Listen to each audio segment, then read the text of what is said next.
Collision du 30 mars. Que je n'ai pas écouté. Que tu n'as pas écouté. Mais moi, de mon côté, j'ai écouté. On a eu tout d'abord, on a ouvert le spectacle avec le Cope Open Challenge. Donc, Adam Copeland qui lance un challenge à n'importe qui. Et c'est Matt Cardona qui répond à l'appel, l'ancien Zack Ryder à la WWE. Une belle réaction du public pour Cardona.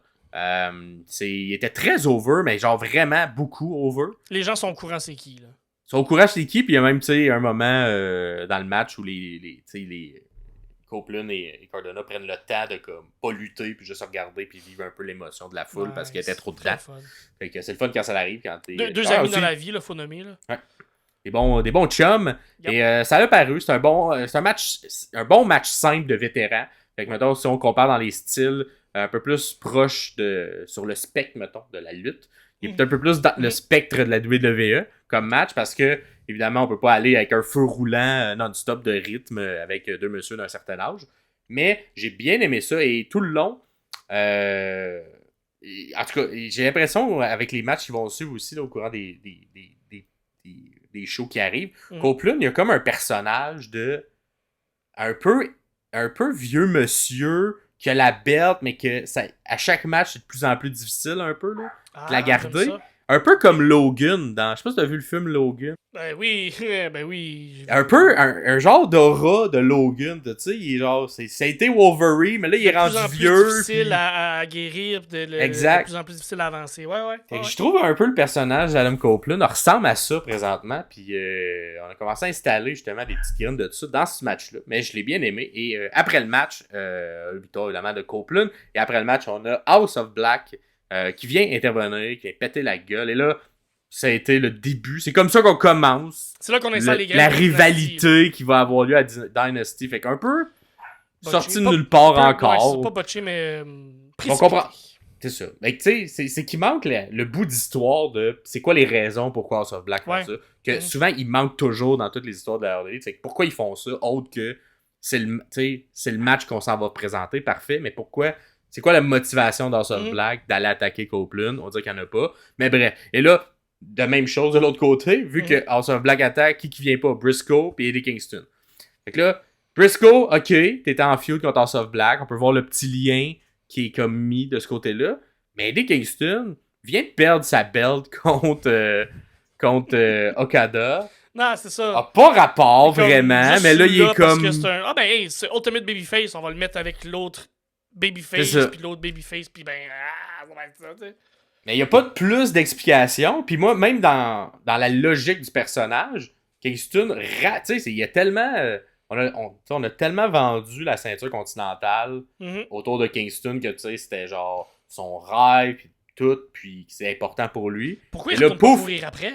Exact. Le pouf, il a peur, et on le sort complètement du title picture. Ouais. On laisse Okada tout seul de son côté, qui s'en va contre Pac.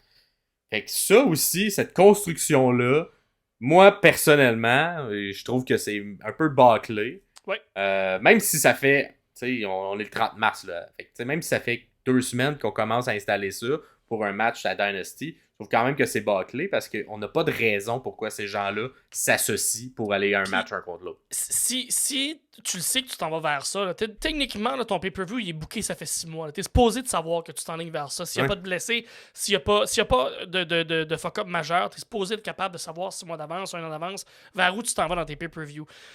Pourquoi tu fais pas un mois avant, début mars, là, tu les vois pas backstage, en arrière d'une promo, en train de se faire des chin-chin parce qu'ils sont des chums ensemble dans le backstage, Briscoe, Kingston puis Copeland. Peut-être ils vont pas chiller ensemble, peut-être qu'ils peuvent arriver ensemble à l'arena.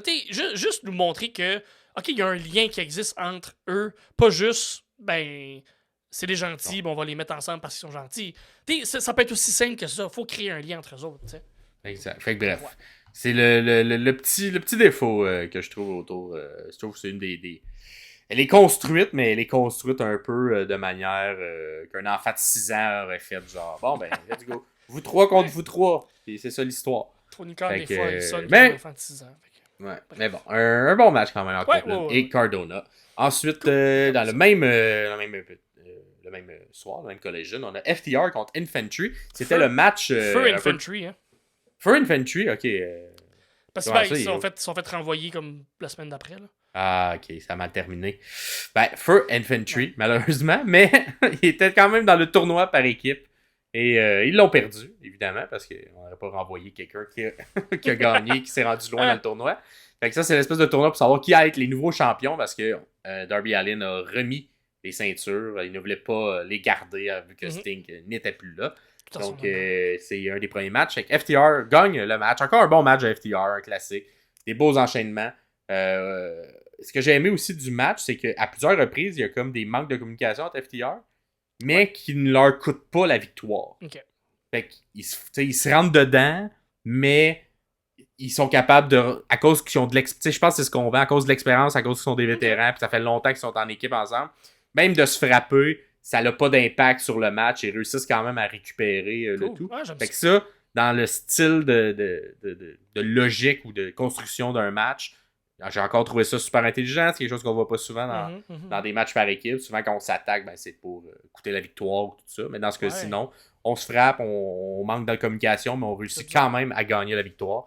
Versus une équipe d'infanterie qui, là, n'est plus, mais qui avait assurément moins d'expérience aussi en équipe à ce moment-là. Cool. Fait que, bon petit match qu'on vous conseille. Nice. Ensuite, on a eu la promo de Toni Storm qui s'est fait questionner en fait sur le fait que Mario May et Thunder Rosa s'affrontent. On va y venir au Dynamite qui va suivre pour être l'aspirante numéro 1 à la ceinture de Toni Storm.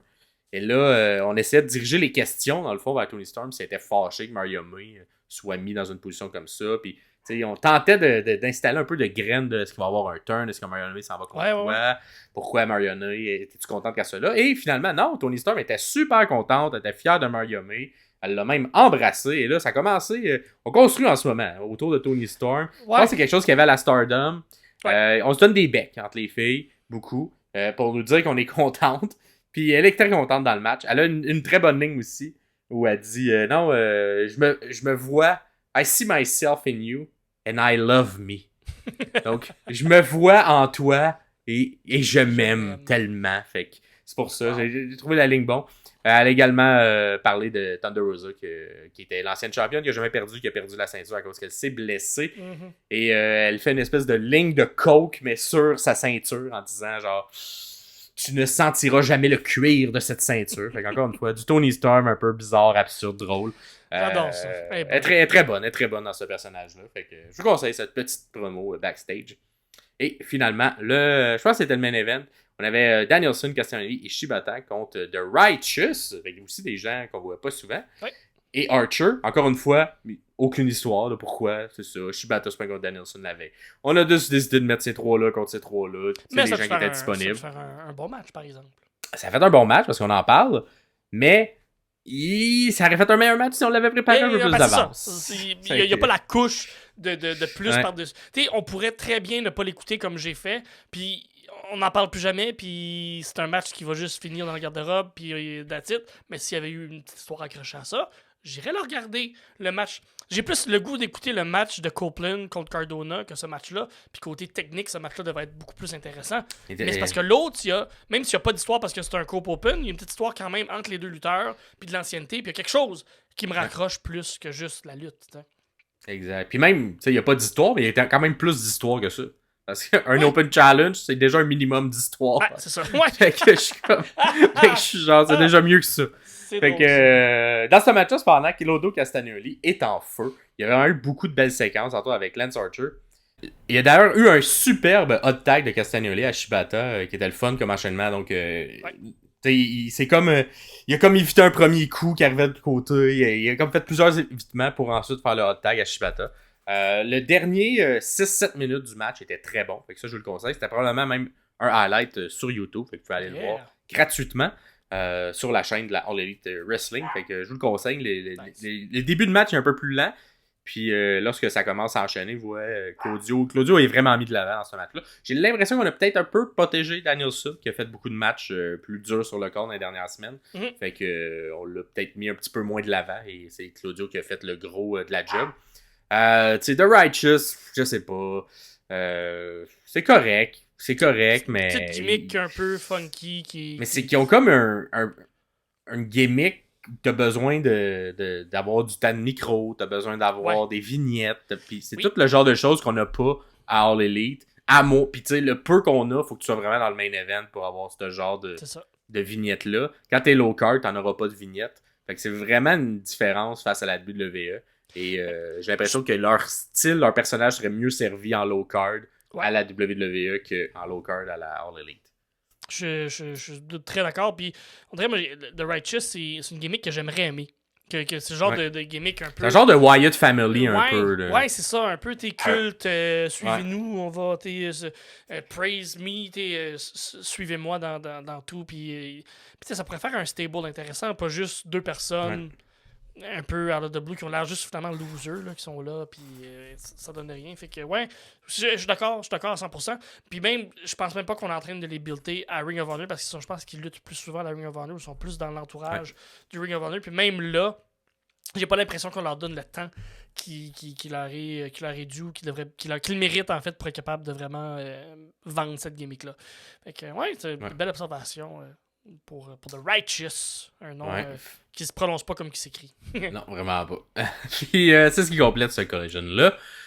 Puis nous dire en commentaire s'il y a d'autres matchs que vous avez aimés. Peut-être un petit mini dernier commentaire. Archer, là, Lance Archer, il look, il vend, mais est-ce qu'il vend pas? Il sell jamais. Ça m'énerve un peu. Ouais. C'est le genre de lutteur que si on l'attaque à sa jambe, on le saura pas qu'il s'est fait attaquer à la jambe. C'est ça qui est aimé au Japon. Exactement. Fait que, il y a quand même eu des bons trucs.